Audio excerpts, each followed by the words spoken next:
नमस्कार, मैं मनमोहन मिश्र एक बार फिर आप लोगों के बीच कोई मुद्दा लेकर नहीं। मुद्दे तो इतने अब आपके सामने हैं, भरमार है मुद्दों की। उन्हीं में से कुछ का विश्लेषण आपके सामने रखूंगा। लेकिन आज 15 अगस्त 2024 है, यानी 77 साल हमको, आपको, इस देश को आजाद हुए हो चुका है।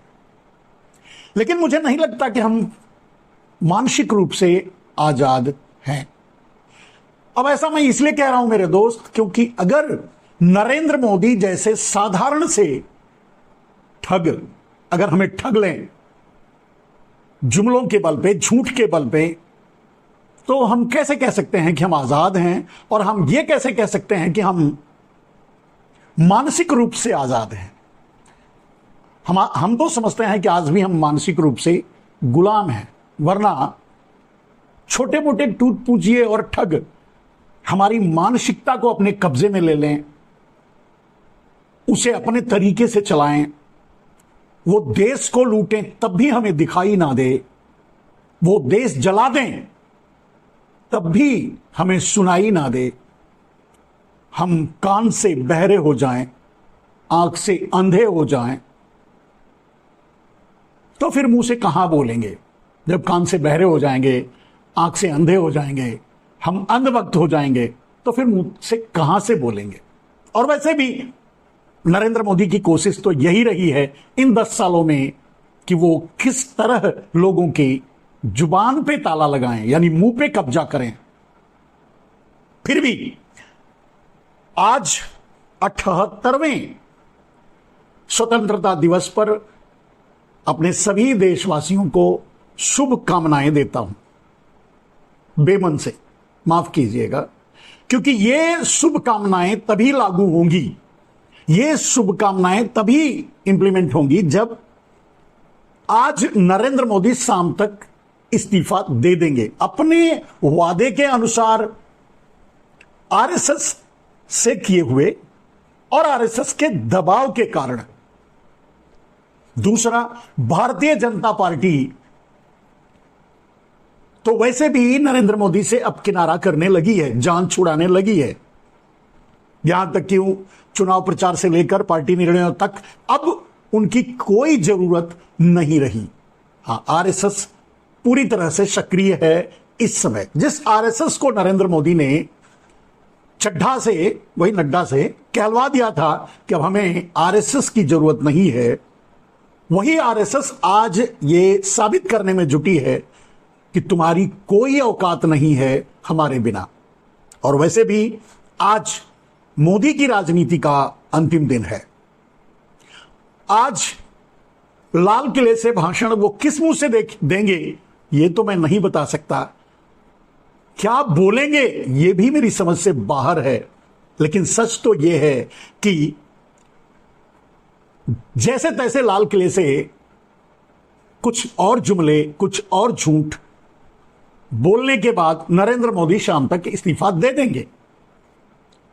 ये नियम कहता है, ये आरएसएस कहता है, ये बीजेपी कहती है, यही सिद्धांत कहता है, यही मॉरल रिस्पॉन्सिबिलिटी कहती है नरेंद्र मोदी के लिए। यही नरेंद्र मोदी की नैतिक जिम्मेदारी बनती है देश के प्रति, क्योंकि वो पूरी तरह से असफल रहे हैं देश को चलाने में। तो इस्तीफा तो हो जाना चाहिए। लेकिन नरेंद्र मोदी ही क्या जो अपने वादे निभा दें, यानी यहां भी वो उनसे वादा निभाने की उम्मीद अगर कोई कर रहा हो, सबसे पहले तो मैं ही नहीं कर रहा हूं, कह तो रहा हूं। और ये सारी चीजें नरेंद्र मोदी की तरफ से कह रहा हूं, बीजेपी की तरफ से कह रहा हूं। लेकिन मुझे पता है, अगर मुझसे कोई पूछे तो मैं जानता हूं कि नरेंद्र मोदी धकियाकर निकालने के बाद भी शायद घिसटते रहेंगे, जाएंगे, जल्दी जाएंगे नहीं। हो जाना तो चाहिए। फिर भी जो भी हो, नरेंद्र मोदी अगर आज शाम तक इस्तीफा दे दिए तो आप लोग 78वां स्वतंत्रता दिवस खुशी खुशी से मना लेना। क्योंकि 10 साल से जब से नरेंद्र मोदी भारत की गद्दी पर बैठे हैं, यानी प्रधानमंत्री की कुर्सी पर बैठे हैं, तब से लेकर आज तक भारत हंसा नहीं है। और अब तो 88 करोड़ लोग तो कटोरा लेकर खड़े हैं, फिर कोई कैसे हंसेगा? 5 किलो अनाज से वो क्या और कहां, क्या नहाएगा क्या निचोड़ेगा, एक फिल्म का डायलॉग है। तो क्या नहाएगा या क्या निचोड़ेगा? क्या अपने बच्चों को पढ़ाएगा, क्या अपने स्वास्थ्य पर लगाएगा, क्या खाएगा? आप समझ सकते हैं। लेकिन नरेंद्र मोदी तो यही कहते हैं कि सबके सब 5 किलो अनाज, यानी कम से कम 88 करोड़ लोग जो 5 किलो अनाज की लाइन में खड़े होते हैं वो तो अमीर हो चुके हैं, गरीब बचे कहां हैं? खैर, थियरी उनकी यही रही है, कैसे भी गरीबों को मार दो, उनका डेटा ही हजम कर डालो, उनके बारे में ही मत बताओ, झंझट खत्म। और वही हो रहा है। राहुल गांधी ने जातिगत जनगणना की बात की तो उनसे जात पूछने लगे वो जिन्हें अपनी जात का पता नहीं है। मैंने ये बड़े साफ तौर से एक बात कही थी कि जातिगत जनगणना का विरोध वही करेगा जिसके अपनी जाति का पता ना हो, यानी अपनी पैदाइश का पता ना हो, अपने बारे में पता ना हो, वही जातिगत जनगणना का विरोध करेगा। क्योंकि वो जब गणना होगी तो बताएगा क्या कि वो कौन है। ऐसे लोग कौन हैं ये जानते हो, गालीबाज लोग, दंगाबाज लोग, देश जलाऊ लोग, जो तथाकथित रूप से खुद को हिंदू कहते हैं। यह भी बात राहुल गांधी ने संसद में कही थी और ये इस पर कभी और किसी वीडियो में बड़ी व्याख्या इसकी करेंगे, बड़ी बारीकी से। मेरे पास बहुत कुछ है मेरे दिल में कहने के लिए कि आखिर हिंदू है कौन। जो है हिंदू उसे भाजपा हिंदू मानती ही नहीं, और जो दंगा फसाद करते हैं उन्हें भाजपा गर्व से हिंदू कहती है। तो आखिर हिंदू है कौन, इस पर कभी और बात आगे ले चलते हैं मेरे दोस्त। अगर नरेंद्र मोदी आज इस्तीफा दे दिए तो शाम तक स्वतंत्रता दिवस को मना लेना, शुभकामनाओं के रूप में एक्सेप्ट कर लेना, वरना तो आप जानते हैं देश का क्या हाल है। वैसे भी आज नरेंद्र मोदी लाल किले से क्या बोलेंगे, क्या भाषण देंगे, मेरी समझ से बाहर है। मेरे पास तो एक शब्द ही नहीं है कि अगर मैं नरेंद्र मोदी की जगह खड़े होकर और ये सोचूं कि आज मैं क्या बोलूंगा, यानी नरेंद्र मोदी क्या बोलेंगे, तो मुझे एक भी शब्द या एक भी वाक्य या एक भी लाइन नहीं मिली जिसे लाल किले से बोला जा सके। लेकिन वो नरेंद्र मोदी ही क्या जो झूठ, मन की बात, सगुफे छोड़ ही सकते हैं, क्या बोलेंगे ये तो नहीं मालूम। लेकिन इतना तो पता है कि नरेंद्र मोदी कुछ चीजों पर तो बिल्कुल नहीं बोलेंगे, कुछ विषयों पर। जैसे नरेंद्र मोदी अग्निवीर का नाम नहीं लेंगे, नहीं बोलेंगे। नरेंद्र मोदी किसी भी कीमत पे बेरोजगारी पर नहीं बोलेंगे। जो मैं बोल रहा हूं याद रखना, कल शायद, मतलब आज शायद 7 बजे उनका भाषण आएगा, सुन लेना। मैं नहीं सुनता, सुन भी नहीं सकता, बर्दाश्त ही नहीं कर सकता। इतना बड़ा झूठ, इतना झूठ मुझे हजम नहीं होता, तो कैसे कर सकता हूं। लेकिन बता रहा हूं, आप सुन के कंफर्म कर लेना, अग्निवीर पर नहीं बोलेंगे, बेरोजगारी पर तो किसी कीमत पे नहीं बोलेंगे, किसानों की समस्याओं का तो नाम भी नहीं लेंगे। मेरे दोस्त, रुपए के अवमूल्यन पर वो कुछ नहीं बोलेंगे। कभी कहा करते थे उनके वो कि रुपया गिरता है तो प्रधानमंत्री का सम्मान वगैरह, पता नहीं क्या क्या। खैर जाने दीजिए, वो कोई और थे, ये कोई और हैं। आयात की बढ़ोतरी पर भी कुछ नहीं बोलेंगे, क्योंकि देश को इस समय नरेंद्र मोदी विदेशों से सामान लाकर ही खिला रहे हैं। और ये क्यों हो रहा है आप जानते हैं। अडानी और अंबानी जैसे लोग सामान बनाते नहीं, सामान मंगाते हैं और बेचकर पैसा कमाते हैं।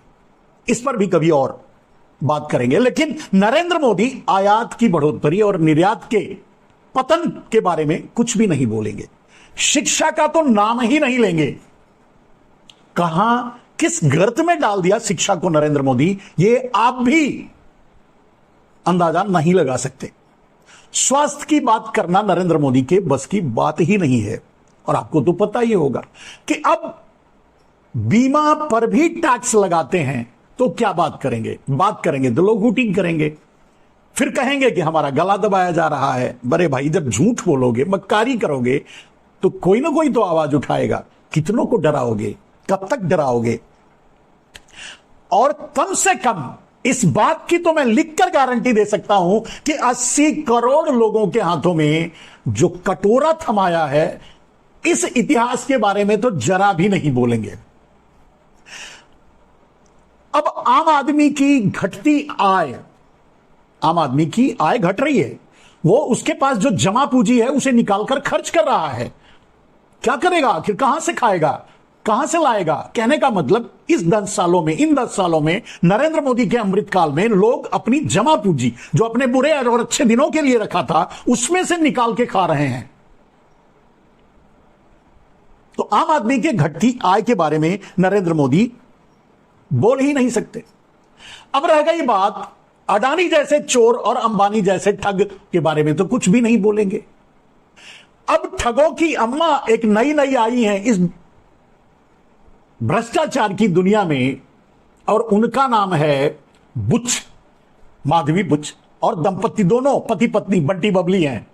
तो दोनों बंटी बबली यानी धवल बुच और माधवी बुच की चर्चा तो कर ही नहीं सकते, क्योंकि आप जानते हैं मेरे दोस्त, भ्रष्टाचार के बारे में नरेंद्र मोदी सिर्फ भ्रष्टाचार मिटाने के लिए लड़ रहा हूं ये लाइन बोल सकते हैं।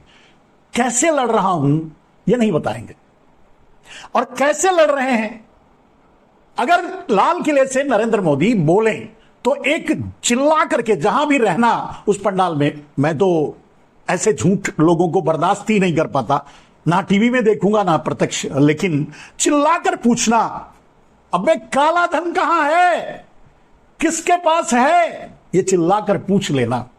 नहीं बोलेंगे, मुंह फेर लेंगे, हो सकता है बंद भी कर दें बोलना। खैर, वो बेशर्म आदमी है, कुछ भी उसके बाद भी बोलेंगे। वैसे भी उनके ही अपने सुब्रमण्यम स्वामी ने उनके लिए एक बात कही, जो कि जिसका भी मैंने खंडन किया।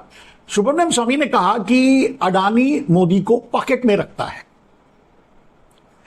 मैं इस बात का खंडन करता हूं, क्योंकि king of the king, boss of the boss, don of the don, अगर इस दुनिया में कोई है, ब्लैक मनी का किंग अगर कोई है, तो वो है नरेंद्र मोदी।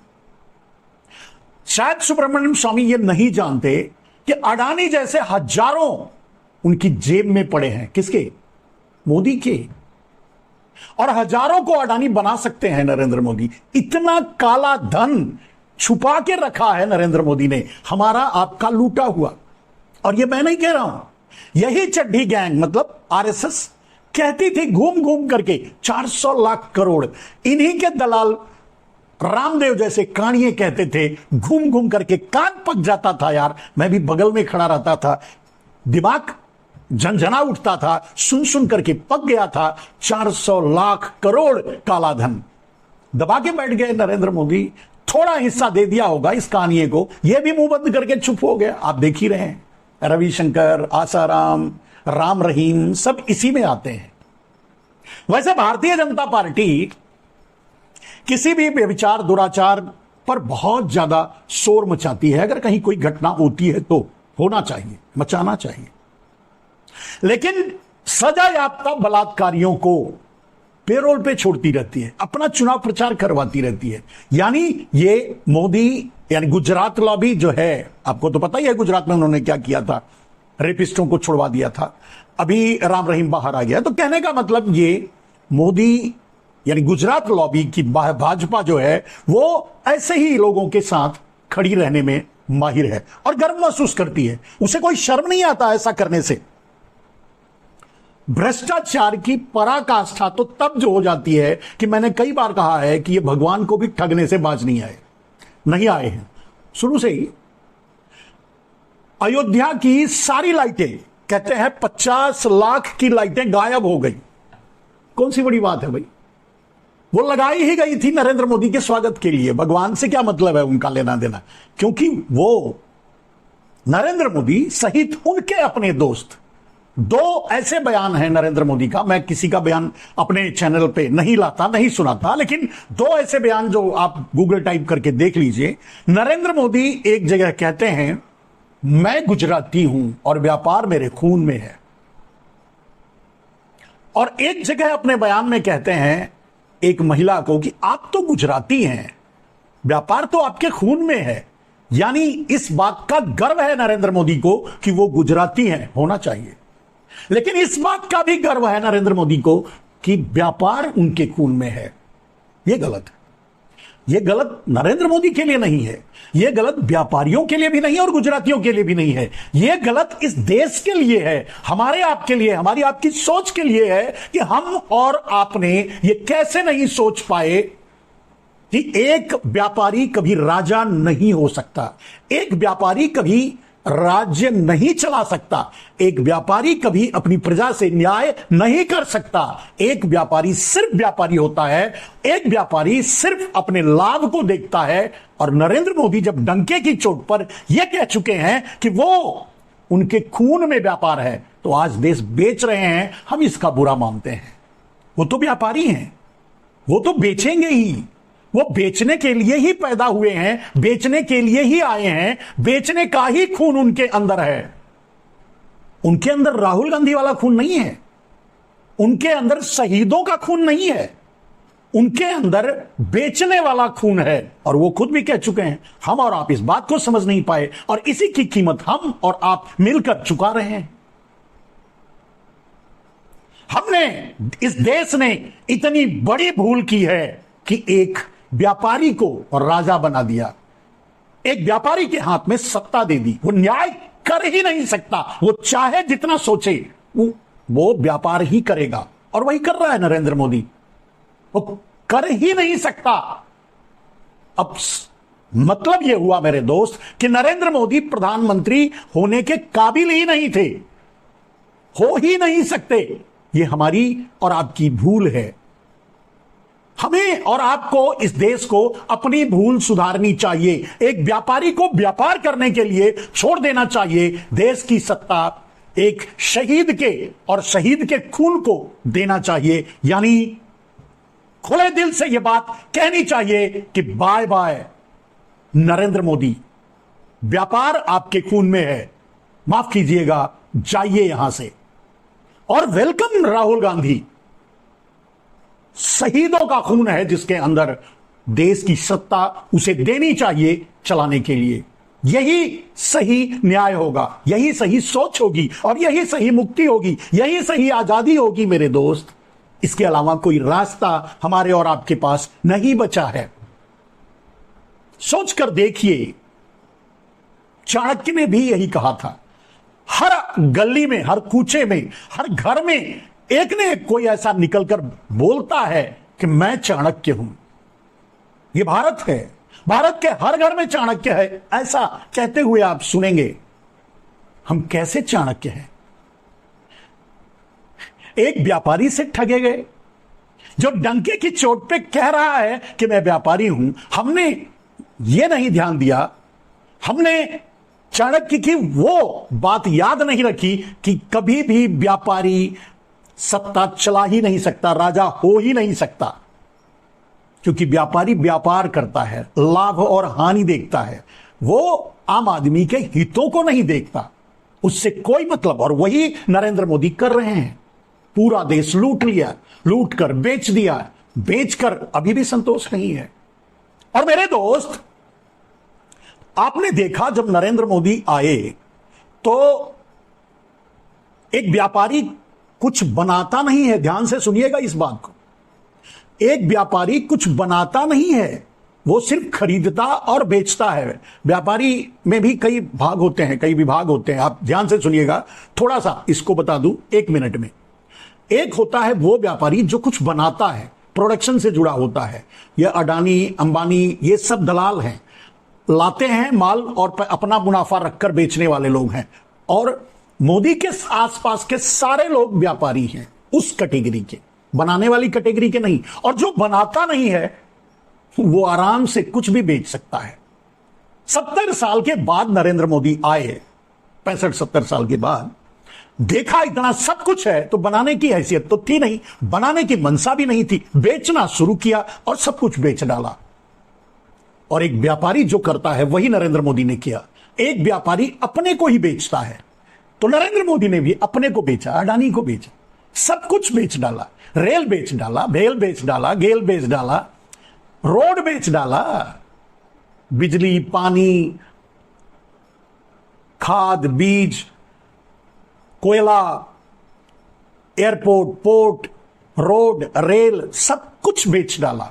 और किसको बेचा? अपनों को बेचा, अडानी को बेचा, अंबानी को बेचा, कुछ चोरों को बेचा, माफियाओं को बेचा, पूरा देश लुटवाया। आप देख रहे हैं जहां भी कोई कंस्ट्रक्शन हुआ है, कोई विकास हुआ है और वो ध्वस्त हो रहा है, गिर रहा है, इसका मतलब उसका कॉन्ट्रैक्टर जरूर गुजराती है, यानी नरेंद्र मोदी का साथी है। ये तो आप भी देख रहे हैं, ये तो आपके भी सामने आ रहा है, इसे आप भी महसूस कर रहे हैं, लेकिन बोल क्यों नहीं रहे हैं? खैर, बोल रहे हैं बड़े दब दब के, छुप छुप के। और भारतीय जनता पार्टी इस समय नरेंद्र मोदी का विरोध कर रही है, नरेंद्र मोदी से इस्तीफा मांग रही है। मैं भी मांग रहा हूं। मैं भारतीय जनता पार्टी से इस बात के लिए सहमत हूं कि वो नरेंद्र मोदी से इस्तीफा मांग रही है, यह सच है। आरएसएस नरेंद्र मोदी से इस्तीफा मांग रहा है क्योंकि उनको भी तो पता चल चुका है कि उनका भी सब कुछ लूट करके अडानी को दिया। क्या हमारा ही थोड़ी लूटा, आपका ही थोड़ी लूटा? क्या जो भाजपा ही उसका नहीं लूटा है क्या? पूरा देश लूटकर अगर अडानी को दिया तो उसमें तो पूरे देश के सब लोग हैं ना। तो अब पूरा देश ये समझ चुका है, चाहे भाजपा ही हो, चाहे आरएसएस ही हो, चाहे जो भी अपंखे टपंखे जितने भी हैं, अच्छे बुरे, सबको पता चल चुका है कि कम से कम नरेंद्र मोदी तो विक्रेता है। सब कुछ बेच डाला और बेचा तो अपनों को। कहते हैं ना। खैर, इस बात को यहीं छोड़ते हैं मेरे दोस्त। आज पर बस इतना ही कहना है कि नरेंद्र मोदी आज इस्तीफा देंगे, मेरा विश्वास है। विश्वास नहीं है, माफ कीजिएगा, जो वादा किया है वो याद दिला रहा हूं नरेंद्र मोदी को। मुझे उम्मीद नहीं है कि वो पूरा करेंगे अपने वादे को। ठीक है, अगर इस्तीफा दे देते हैं आज शाम तक तो आप लोग खुशियां मना लेना। आज समझ लेना कि भारत स्वतंत्र हुआ है। स्वतंत्र तो बहुत पहले हुआ, मोदी से स्वतंत्र हुआ है, इन माफियाओं से स्वतंत्र हुआ है, चोरों से स्वतंत्र हुआ है। इसकी खुशी मना लेना। आज के लिए बस इतना ही।